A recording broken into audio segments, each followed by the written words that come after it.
সুইটি, একটা সঙ্গে ঘুরলে হবে? আমাদেরকেও একটা চান্স দাও, আমরা একটু এনজয় করি। আরে ও কেনে, আমি আছি তো। আমাকে তোর পছন্দ হয়েছে না? আমাকে নিয়ে চল, একদম একের মাল আছে। কি করছিস? ছাড়। কি হলো, যাবি না? কি হলো, পালিয়ে যাচ্ছিস কেন? যাবি না? একবারে ভালো ছিল, কারণ ভদ্রমুখী কারণ সবার কোনো কাজই নাই। ঠিক বলেছেন ভাই, বাপ যেরকম ছেলে তো সেরকম হবেই। আপনি কে? আমি ওর বাপ। তোমাদের সাথে ওরকম করলো কেন? কেমন করছিলাম?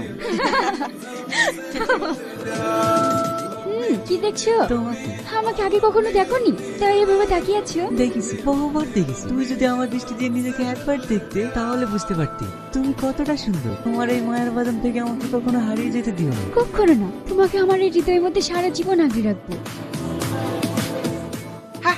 পড়তে নয় চপড়ালি, পড়তে নয় চপড়ালি, আমি আছি একা খালি, থাকবো শুধু একা খালি। আমার পিছনে লাগাই জব্বরালি জব্বরালি, তুমি আমাকে জীবনে ধরতে পারবে না জব্বরালি। দিলাসি কেন? আব্বা, তুমি অফিসে যাওনি? আব্বা কেন বলছি? জব্বার বল জব্বার। তোর মতো ছেলে যার আছে তার আবার অফিস কেন? আব্বা, আমি তো আজকে কিছুই করিনি। না না, তুই কি কিছু করতে পারিস? বাড়িতে অতগুলো লোক খালি খালি আমার সাথে গল্প করতে আসে। সত্যি বলছি আব্বা, আমি আজকে কিছু করিনি। বস, তুই কি কোনোদিনও মানুষ হবি না? এইসব আর কতদিন করে বেড়াবি বলতো? আমি তোর লেগে একটা ভালো পোস্টে চাকরি দেখ, মাসে 8,000 করে স্যালারি দেবো বলছিলাম। তুই শুধু কি চাটা দিয়ে আসবি আর কাপটা নিয়ে আসবি, এইটুকুই কাজ। ওসব টাকা দিয়ে কাজ আমাদের হবে না, আমি বিজনেস করবো, বিজনেস। হ্যাঁ, এত টাকা কামাবো, তোমার তো কেমন করবো না। ঘরে নাই নুন, ছেলে আমার আগুন। যা, টেবিলে খাবারগুলো আছে, হাত মুখ ধুয়ে খেয়ে লেখা। ঠিক পেয়েছি আব্বা, খুব খিদে লেগেছে। বাড়িতে আছো জব্বার ভাই? খাওয়া দাওয়া হয়ে গেছে ভাই? আমি এখনো খাইনি, কিছু বলবা? বাড়িতে একটু পায়েস রান্না করেছিলাম তো, তাই তোমাকে দিতে আসলাম। নাও। পায়েস মিষ্টি তো।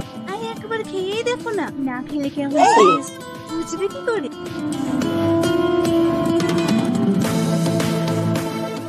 কেমন আছো তুমি? ভালো। আচ্ছা, তুমি আমাকে সেটা ভালো থাকবে কি করে বলো তো? আমি তো তোমাকে না দেখে এক মুহূর্ত থাকতে পারিনি। কি হলো, চুপ করে আছো কেন? বলো। পাগল তুমি, ড্যাডি চলে আসবে না? আসো, আমি কি তোমার ড্যাডিকে ভয় করি নাকি? তাই নাকি?